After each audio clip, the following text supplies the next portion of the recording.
Happy 5th of July. I hope this has been a spectacular weekend for you. I hope that you've spent time with family, whether in reality or in Zoom land. Um, I hope that you've had a few moments to think about what we're supposed to be celebrating this weekend. It's so easy, isn't it? To have a weekend, a 3-day weekend, or just a regular weekend, but something with a holiday in it, and go on automatic, do the things that we do for that holiday. When my kids were little, it was always a pool party with everybody we could snaggle into coming, and then of course in the evening fireworks. And as I've gotten older, and as the kids have grown up and out, and as they have been replaced by little furry people, the 4th of July is now a time to stay in and be still and complain about the neighbors who are setting off fireworks and firecrackers, because we have one cat that goes and hides under the bed and sometimes doesn't come out for days. And we have a puppy who just goes berserk when the bombs burst in air. And it's not so much a fun time as it used to be. But there's a different kind of care involved. So, hi everybody. Look who's here. This is fun. I love it. I love watching you all come in through the door. Heidi is joining us from her garden. What a great idea. What a great idea to be out in nature. We've spent a fair amount of time in the garden in the past week or so. The weather's been just perfect for it, and it's nice out there. It's soothing. It's good for the soul. That's soul time. And there's my daughter saying we had lots of fun blowing stuff up back in the day. Didn't we, though? It's like everybody on the block would buy the block party, and it would go on forever up and down. We lived in a cul-de-sac, so up and down the cul-de-sac, and I don't remember being too concerned about the pets, but I think maybe we just had pets with a better system. I don't know.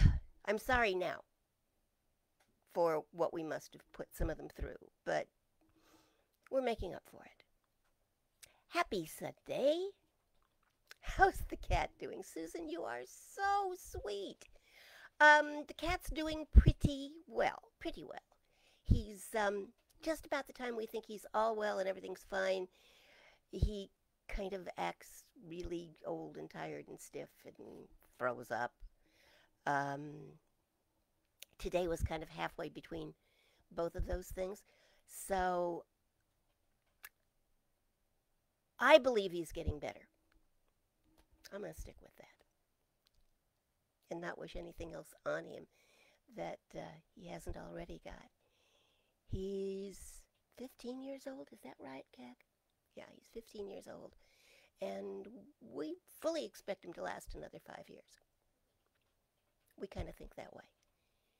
Cat had one cat, Lucy, who lived to be 24. And when we finally took her into the vet, and she was so wobbly, and she was so old, and she had had some bones broken, and the vet just looked at Cat and said, "You have squeezed all the life you can out of this cat." And the cat didn't want to go. Wasn't really at all thrilled about the idea of not having her mommy right there. So we'd like to think they all go at that stage when we have squeezed every bit of life out of them. Yeah, Ginger, and I know you're up on the Central Coast, but the fireworks here were loud too, really loud, and went on way past when they should have. We've got a great view, and there were far more fireworks than I thought there were going to be along the ocean line, because they said that all fireworks things were canceled. Well, clearly they weren't. Cat counted 12 before I even got out there, and I think that doubled or tripled before the evening was out. There were a lot of them. But they were out on the beaches, beyond. So while you could hear the thud of the big ones, it wasn't too bad. It's when neighbors started setting them off. Um, and we live in a fire zone. They're dangerous. So I had all kinds of judgments and observations about what was going on. And obviously so did Tallulah, our older dog, because she complained about it pretty much all night long.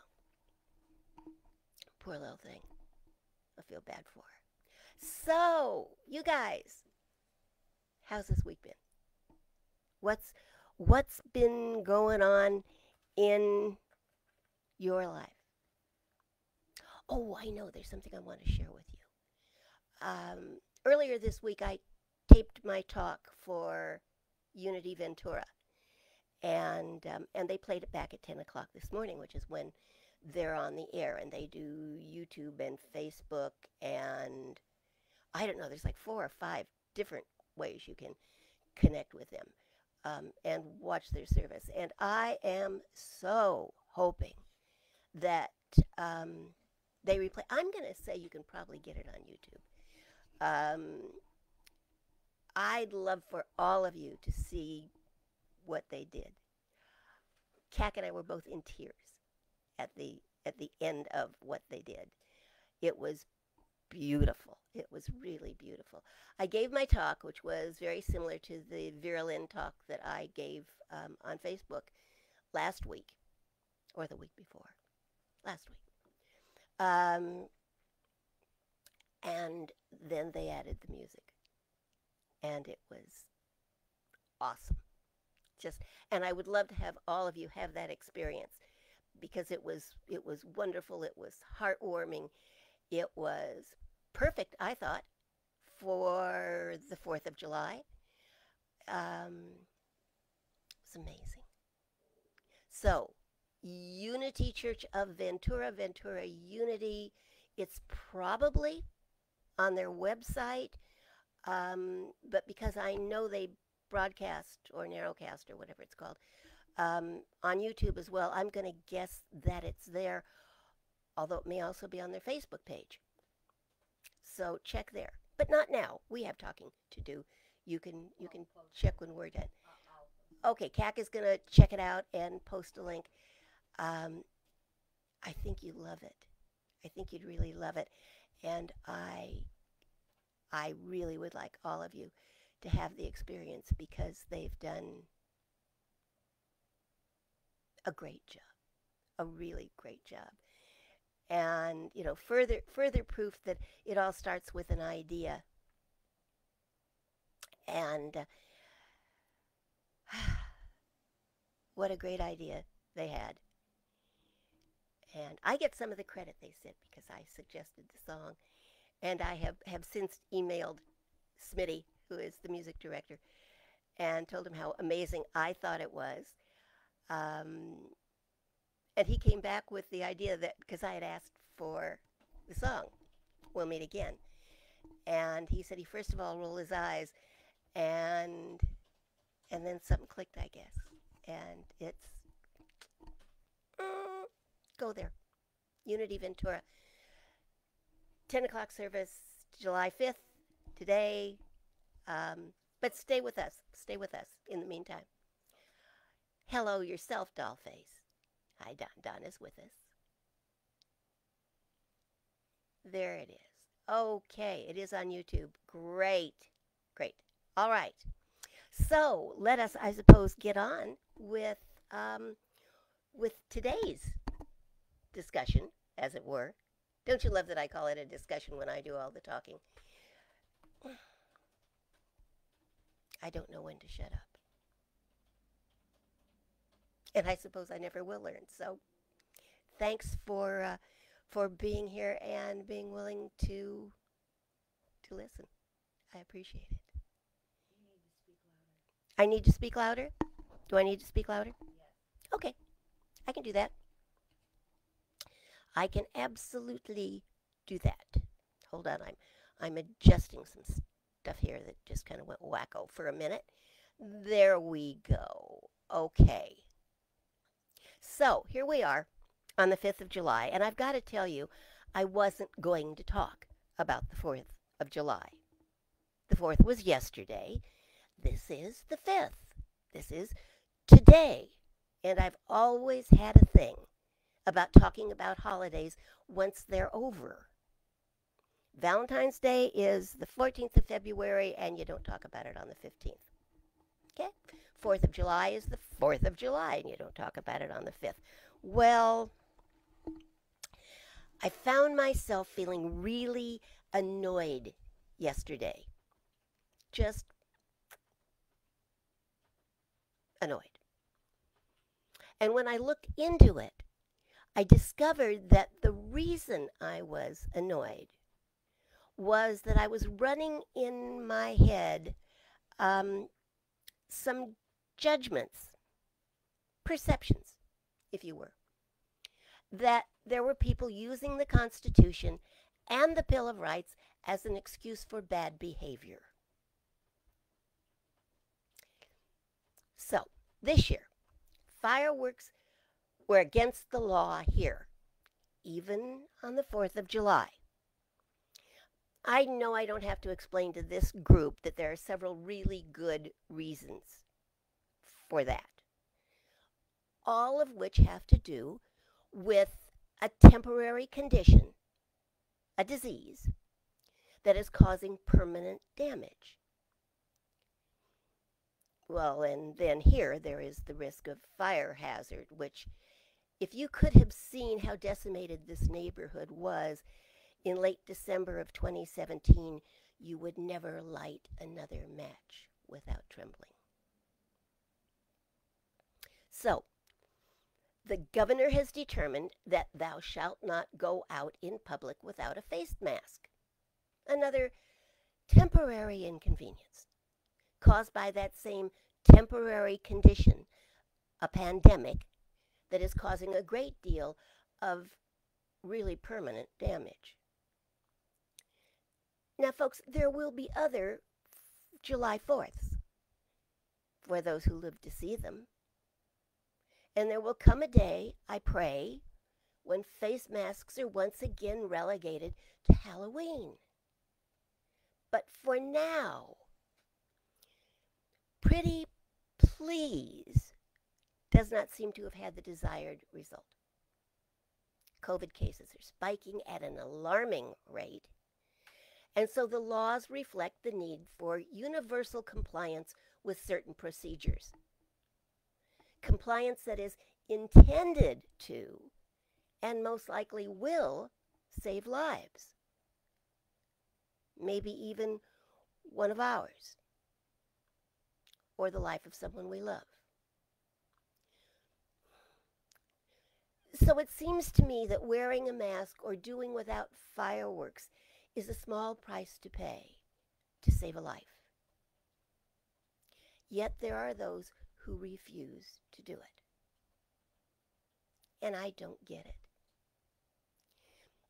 So I find myself wondering if, when the first green, yellow, red signal lights were installed, if there were those people who protested loudly that the lights, especially the red light that told them they had to stop, whether they wanted to or not, whether or not the lights were an infringement on their constitutional rights, and so refused to stop for them.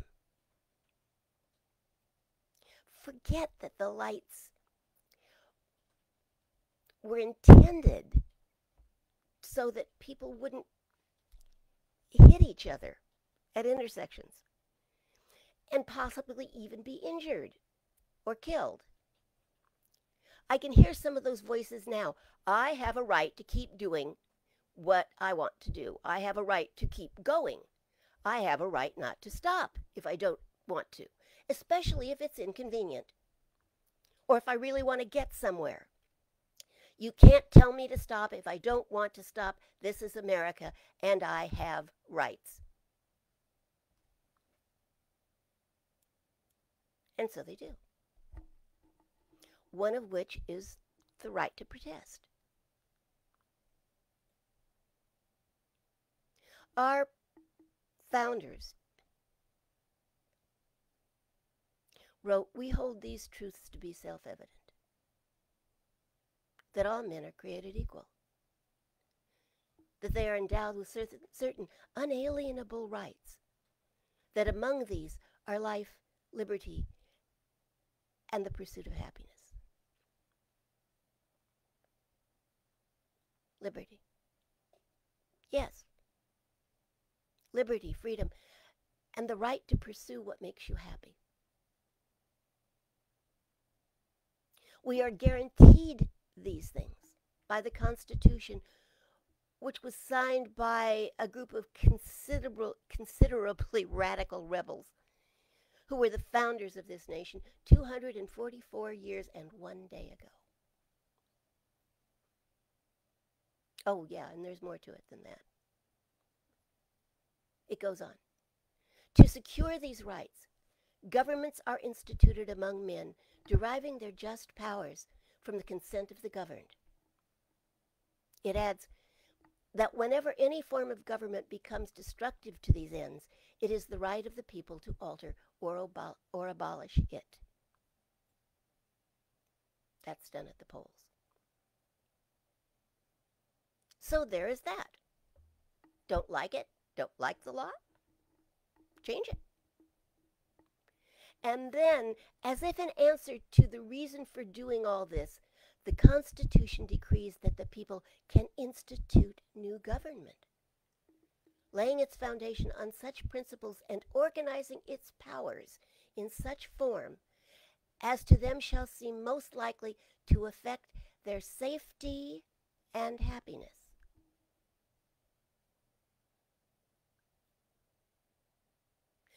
It doesn't say most likely to affect their happiness. It says their safety and happiness, and the word safety comes first. Clearly, our founders, when they wrote the Constitution, had foremost in mind that the government was responsible for the safety of its people, which, in my book at least, gives them the right, gives them the responsibility to protect the people, even if that means they have to wear masks to save lives. Maybe even their own lives. And maybe even if they have to forfeit fireworks for 1 year out of their entire lives. How much more might we appreciate the fireworks next year? And how many more of us might be alive to do the appreciating? Okay, I'll get off my soapbox now. People are free to protest. If I can, so can they. And this weekend is about the declaration of our freedoms and honoring those who so eloquently took a stand for the liberties that we, who have been living with them all of our lives, take for granted. We watched Hamilton the other night. We hadn't seen it yet. It was amazing. And although Jefferson, God bless him, is portrayed as a bit of a brilliant but flamboyant fop, I couldn't help but remember some of his words. That the God that gave us life gave us liberty at the same time. They believed that the divine plan was one of freedom. That freedom was the birthright of every living soul, and no kind of bondage is God ordained. Did they live all of that? No. History says, no, they didn't. That all men are created equal really did mean men, and really did mean white men, which is what makes Hamilton so much fun, because it is such a mixed ethnicity, I can say it, show. But they claimed it. Our forefathers claimed it. They set something in motion. And perhaps now it is up to us to demonstrate what the world looks like when what they claimed is fully lived. So, what are we declaring this Freedom Weekend? Our freedom? Maybe. Maybe not. Since many of us believe ourselves to be slaves to our jobs or mortgages or lifestyle or whatever. Well, then perhaps we are claiming our independence. From what? From lack, limitation, disease, distress, despair, doubt, debt, the D words. The founders of this nation believed in the protection of what they called divine providence. And although they may have been flawed, and they were, they accomplished some pretty great things with that belief. So what do we believe in? We must know, because what we believe establishes our independence or sets the limits of our freedom. Jefferson, again, wrote, "I have sworn upon the altar of God eternal hostility against every form of tyranny over the mind of man."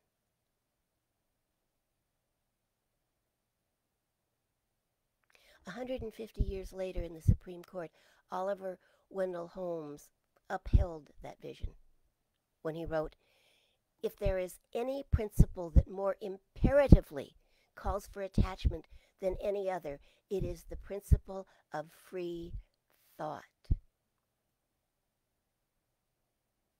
25 years later, Adlai Stevenson wrote, "When an American says he loves his country," and boy, a lot of people were saying that yesterday, "he means he loves an inner air, an inner light in which freedom lives and in which a man can draw the breath of self-respect."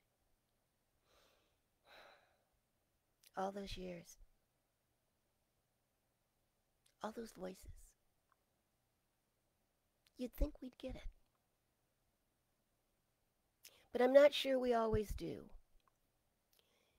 We are stoically independent beings, not controlled by others, acting, thinking for ourselves, not subject to another authority. We are free, independent beings. But I think sometimes we need to remember that independent is not alone. And as long as there are more than one of us, we will, although independent, have an effect upon one another.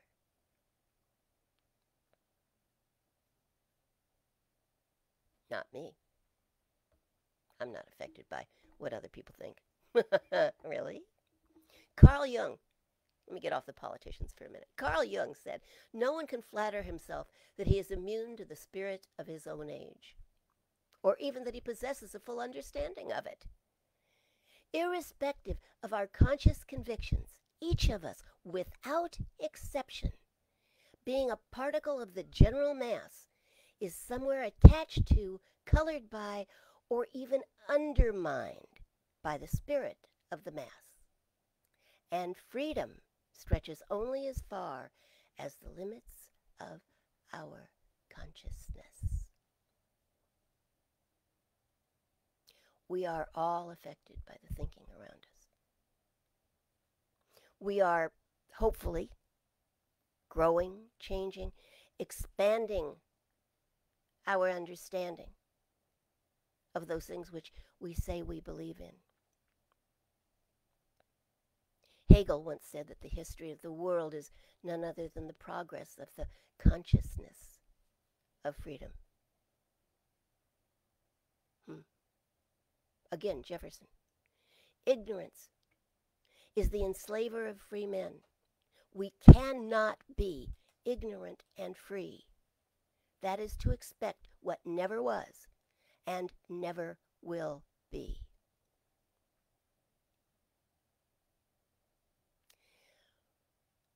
We must come to know what freedom is, what it means, and to define for ourselves what it really means to us if we are ever to truly live free. We can take some guidance from some pretty good minds. Ernest Holmes says the meaning of freedom implies the possibility of suffering, because we are free to choose more than one course of action. There is no freedom, he says, unless there is the possibility of restriction through the wrong use of that freedom. How can you use it wrongly? Look around. It's pretty obvious how it can be used inappropriately, in defiance of what is for the greater good. John Burroughs said, "I see on an immense scale, and as clearly as in a demonstration in a laboratory, that the impartiality of nature is best, that man is man because he is free to do evil as to do good, that life is as free to develop hostile forms as it is to develop friendly. That power waits upon him who earns it. That disease, wars, the devastating elemental forces have each and all played their part in developing man and giving him the heroic fiber." So ultimately, there is this. We are bound by our use of our freedom. We are limited by our use or misuse of an unlimited power. We are enslaved by our fear and our doubt, and we are set free by our faith in and our reliance upon the protection of divine providence. Jefferson, Hamilton, Washington, Adams had a dream, a big dream. Martin Luther King had a dream, rooted in the American dream, that one day this nation will rise up and live out the true meaning of its creed, that we hold these truths to be self-evident, that all men and women are created equal. Let us create a dream to equal those, a bigger dream, a dream that actualizes its words, a dream that we will this day rise up and live out the true meaning of the creed we profess to believe in. It is for us to remember always that it is our belief spoken into life that creates a reality of our dreams. It is not enough just to dream. We must declare that dream real. We must say it with conviction over and over and over until we see it, until it lives in our streets, until it is ours in fact.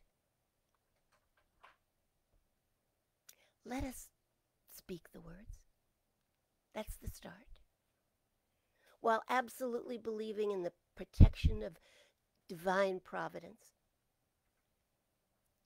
let us declare that we have been set free by the knowledge that we possess right now all that we need to live an unlimited life and to share that life with all of our brothers and sisters. Let us declare that we are independent of the past, free of lack, free of limitation, and bonds of any sort. Let us declare that we are free thinking, free acting, free living, whole, perfect, and complete beings. Let us declare that we have here and now the spirit and the strength of our founders, which is reliance on the ever presence of divine providence. And let us know that where that spirit is, there is the liberty to make our dreams come true. I have a dream, and I'd like to share it with you, because I believe that dreams shared take on a life of their own.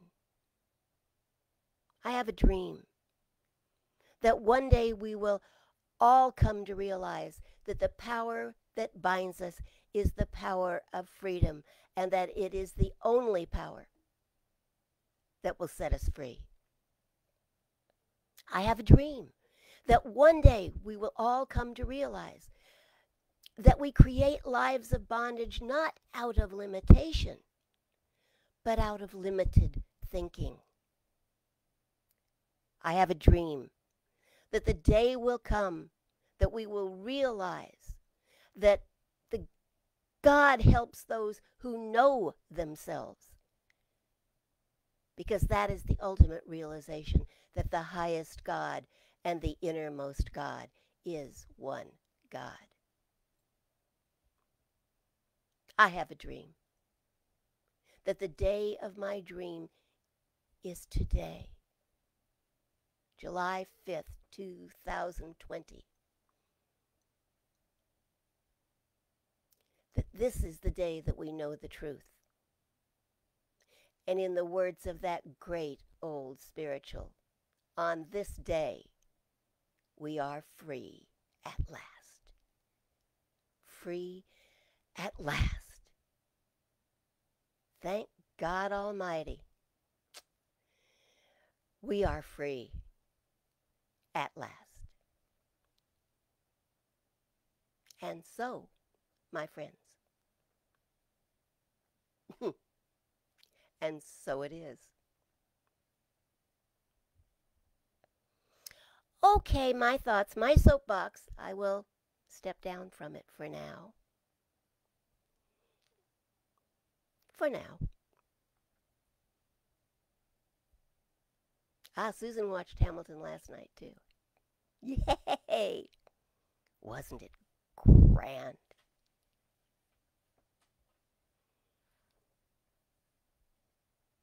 Glad you're here, Donna, even if you had to be a little late. It's just fine. You're here now. That's what matters. So, here we are, 5th of July, day after the 4th. No bombs bursting in air right now. Grateful for that. Grateful for that. As are the cats and the dogs and anyone who's just tired of the booming, I guess. It was kind of a hard night. Boom, boom, boom. And just about the time you thought, okay, it's late enough now, they're done. Boom. And then there's the rat-a-tat-tat of firecrackers, which don't even look pretty. So I've never understood firecrackers. I mean, at least the other ones are pretty. There's something pretty to look at when they burst in the sky. Firecrackers don't burst in the sky. They just make noise. And a noise that sounds like guns are going off, which is not a good noise. I don't get it. Don likes my soapbox. Thank you, sweetheart. I'll bring it over and you can decorate it for me. I know you'd do an amazing job.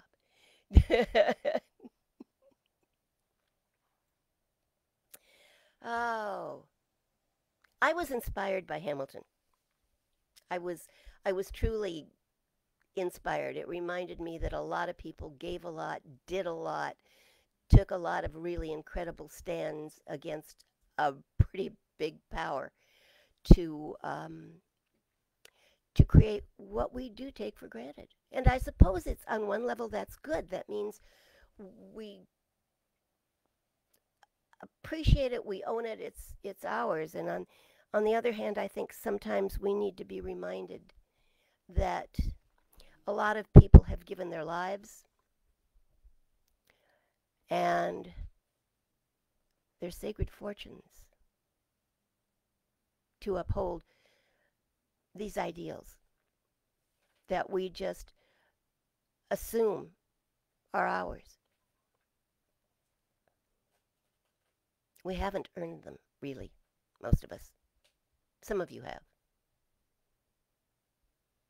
Some of you have. But most of us have just assumed them, as did some of our parents. And I'd say our grandparents did more toward the earning of those rights. Do watch Unity Ventura's service this morning. Just because of what they do with the music, it makes you feel, made me feel more patriotic and more connected to independence and freedom than I think any fireworks display ever has. I found myself saying the other day, what fireworks got to do really with the 4th of July? I mean, they're awesome. They're beautiful when they're going off in the sky. And if they play the right music behind it, I suppose the music makes you feel patriotic and connected. But you know, if you turn the music off, it's just a lot of really pretty lights. Disneyland does fireworks at night. And it's lovely. We go, ooh and ah. But what's it really got to do with patriotism? Just a thought. My thinking. And I like fireworks, don't get me wrong. I think they're beautiful. I prefer them when they're not banging quite so loud and not making screaming heebie-jeebies out of my little pets. But to look at them, yes, they're beautiful. But really, other than that, we have made the connection between fireworks and the 4th of July. What have they got to do with our celebration and appreciation of independence? And an appreciation for the rights that we have inherited.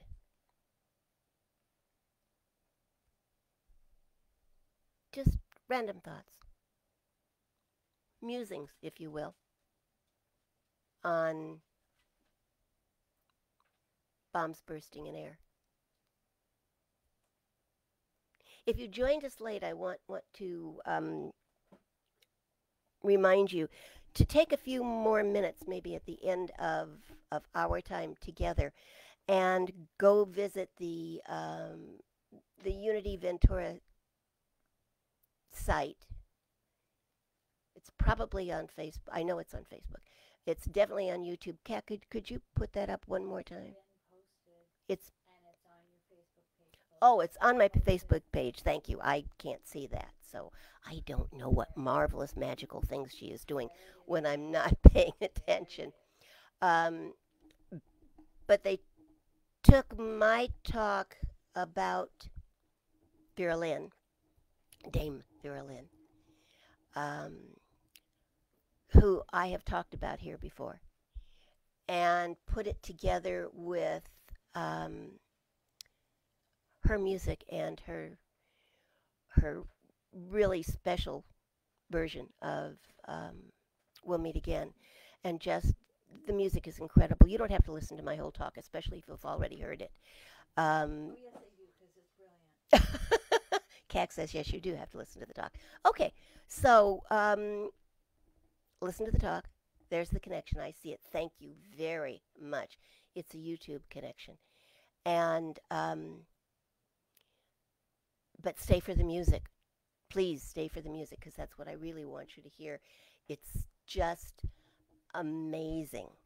Scott Smith, Smitty, we call him, and Julia have outdone themselves. And there's a saxophone in there that is just to die for, or to live for, as the case may be. And I know you'll be glad you did. I know you'll be glad you did. So make it a note to do that either right away or before the day is out, because it'll just do wonders for your sense of appreciation of the Second World War and what people did and gave up and sacrificed and sang. It's pretty awesome, and I don't want you to miss it. This is really for your own good. So, here we are. It is the 5th of July, and it's quieter now than it was on the 4th. Um, Questions, thoughts, ideas. What you doing out there? I see several of you watched Hamilton. Yay for us. $6.99 for $1,000 ticket. I loved it. I really loved it. And we'll watch it again. I know there's some messages in there I have yet to absorb, so you may be hearing more about Hamilton, but we loved it. Just really appreciated it. And I kept knowing it would be wonderful because so many people thought it was wonderful.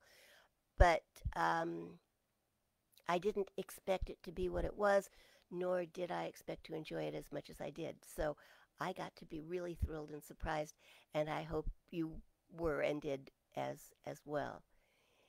If not, and you're wondering what I'm talking about, I can't imagine that you are. But if that's true, just go sign up for Disney Plus for 1 month. It's $6.99 a month just to watch Hamilton, and then watch it as many times as you can. Your kids will be glad, if you've got kids around, that you did, because they'll have access to all of that Disney stuff. And you'll be glad because you'll have access to Hamilton, which is pretty swell. Pretty swell.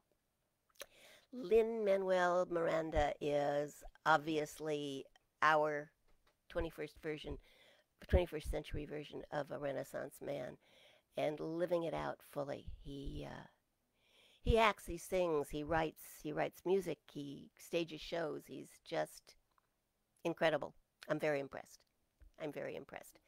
And I know that all of us have within us the seeds to do our equivalent of that,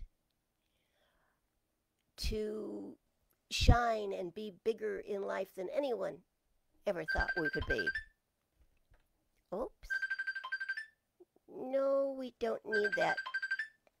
We don't need that right now. Sorry about that. It was loud. It's because I've got the sound all jerked all the way up. If you have questions, write them in the comments section. Let us know what you're thinking. Or if you've got ideas for talks, let me know what you're thinking, because I'm always happy to borrow ideas. Dana posted something that I have borrowed. Jennifer has posted something you're going to be hearing about on Wednesday. Karen Cable posted something you used. Yes, I love your ideas. Please, please, please. Share with me. Let me know what you're thinking. Let me know what you would like to talk about. Let me know what you would like me to talk about. Feel free, please, to share. Where two or more are gathered, there are a lot more ideas happening. And I don't have to think nearly so hard. Hardest part for me is coming up with the idea. And once I've got the idea, once that little click has happened, then I'm good. But it's like stoking the fires, stirring up the embers to make a fire. So feel free, whatever ideas you have, let me know. What would you like me to talk about? What would you like to know more about that I might have some level of expertise in? If your computer's broken, don't call me. Don't. That's not my thing. If you want dance lessons, I'm not your girl. But if we're going to talk about spirituality, then I'm here and it's my favorite subject. So, patience, Ginger says, is always a good topic. You know, you're right. You're right. Patience is always a good topic. And Ginger says, I don't have much. I'm blessed with a fairly good amount of it, I think. Um, but spiritually speaking, it's a whole different ball game, isn't it? So yeah, patience. I'll write that down. That's a good one, Ginger. Thank you. Jennifer likes the discussion of freedom. Oh, I could go on and on and on. As Ernest Holmes did.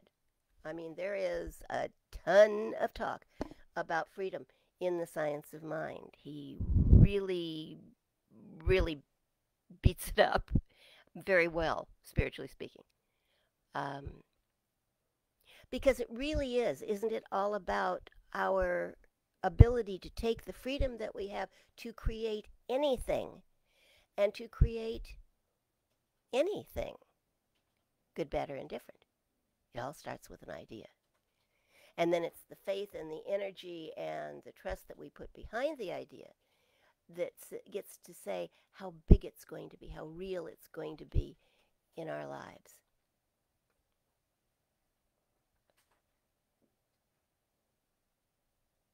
It's reminding ourselves every day that we are free to think as we choose. And out of that thinking, we will create our reality. It's an awesome responsibility, people. I talk about it as though it were an easy thing, but it's an awesome responsibility. And if we realize that we're not creating but destroying, if we realize that we're not building but tearing down, if we realize that out of all of the infinite possibilities we have to create whatever we choose in our lives, that we are very often creating something that is not what we would consciously choose, then we have the responsibility, because we have the freedom to choose differently and not go kicking and screaming into that good night, which we often do. Or is that just me? My daughter says I am a master at patience. Oh, I don't know how true that is. But thank you. Thank you. I have had the honor of having 3 children, now adults, who were really pretty easy to raise. So that makes it a whole lot easier to be patient. Does. Not Greg and Pat. Not Greg and Pat? Not Greg and Pat. Well, they could be challenging on occasion. And I only kind of lost my patience. Probably when I was afraid that they would hurt themselves or get hurt. We'll see. Thank you, Chrissy.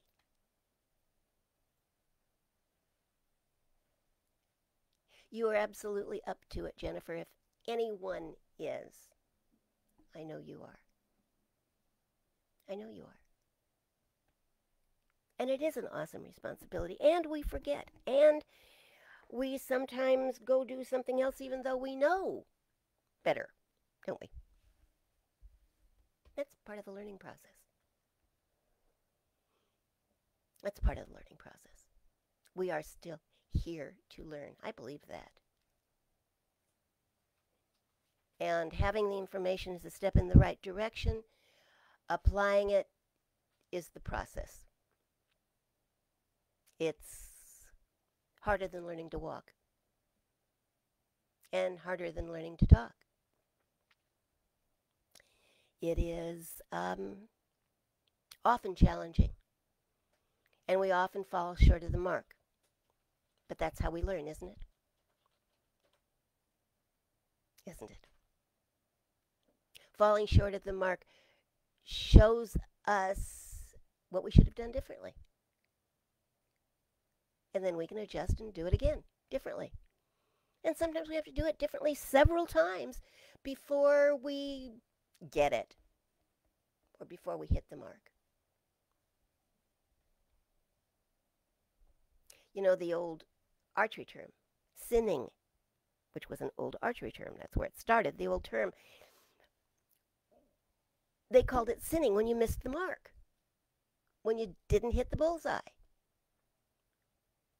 Isn't that interesting? I find that extremely interesting, which is why I bring it up periodically. I love the idea that sinning is not about going to hell or offending God. How could you offend God? But simply about missing the mark. You aimed, you shot, you missed. Aim again. Don't quit. Don't give up. Aim again. Shoot again. Try again. And you might have to do it more than once. You will probably have to do it more than once. I've forgotten the number, but you know, there's Edison and the light bulb, and it's up over 1,000. The number of times it didn't work before it finally did. Patience, perseverance, dedication, commitment. All of those words fit here. We have a gift. Each of us has it. An amazing, miraculous, seemingly magical gift. And it is up to us to use it wisely and create the lives we want, or to use it unwisely and miss the mark and not hit the bullseye and not have what we want. It's not really complicated. It's actually very simple. If you miss, reload and shoot again. So, okay, I'm looking at the little, I'd say the clock on the wall. I'm going to have to put a clock on the wall so I can say I'm looking at the clock on the wall. I'm looking at the timer on my computer, and it tells me that we've got 8 minutes left, and I want to pray with you before we go. So, 7 minutes left. Now I have to pray faster. So let's do that. If I haven't said hello to you, hello. I'm glad you're here. I don't keep track of what's going on the side as well as I should, so I don't always know when people pop in. But if you're here, I'm glad you're here. I'm thrilled that you are here. And I hope that you will come back Wednesday at 7 or next Sunday at noon. I'll be here. In the meantime, let's pray. So close your eyes if that's comfortable for you, or just soft focus so that your attention goes inside and isn't sabotaged by outside diversions. And let us just take a quiet minute together. A quiet minute to recognize that right here where we are in the midst of us is divine providence. That to which our founders acknowledged.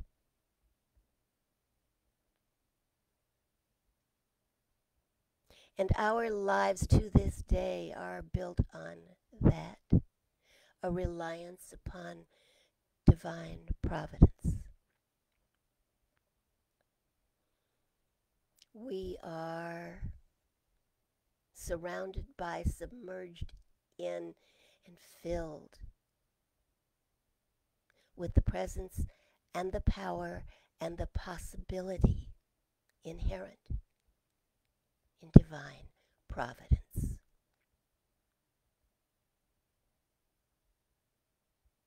all that there is God. All around us, deeply within us, all that there is God. Call it what you will, and I know that it does not care what you call it. It is the power, it is the force, it is the energy of the universe, it is the life that fills universes. It is all that there is. And it is unlimited. It is unbounded. It is in and through and as every one of us, and we are, because of that, unlimited and unbounded. It all begins with an idea.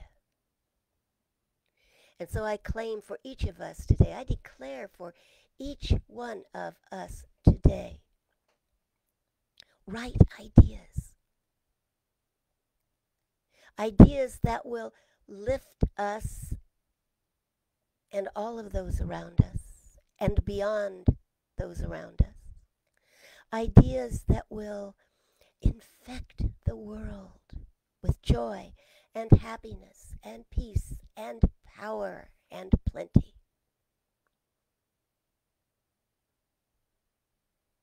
It is an awesome responsibility, which we gladly accept because we are up for it. We are here for it. It is why we are here. And so I know today that each one of us has thoughts and ideas that will make this world, our world, a better place, and we rejoice in them. We simply allow the ideas to flow, and those that are ours to do something about, we will do that. And we know that there are ideas in each of our minds and hearts that are God's to do, and we simply make the room for them.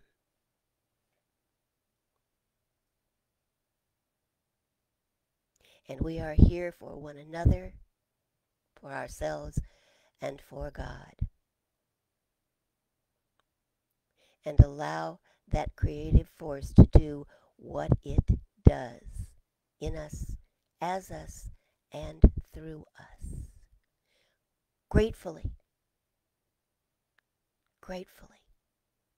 we allow it all to be so.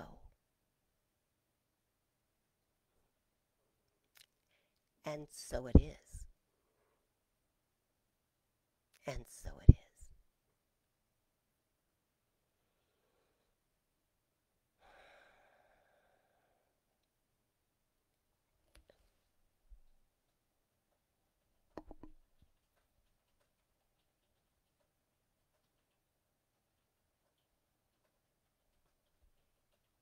It has been so wonderful sharing this time with you today. I'm so glad that you were here, each and every one of you. And I'm looking forward to seeing how you change the world. Because I absolutely expect that you will. Have a wonderful rest of your weekend. Celebrate your freedom by choosing wisely. I'll see you on Wednesday. I'll see you next Sunday. Happy 4th of July weekend.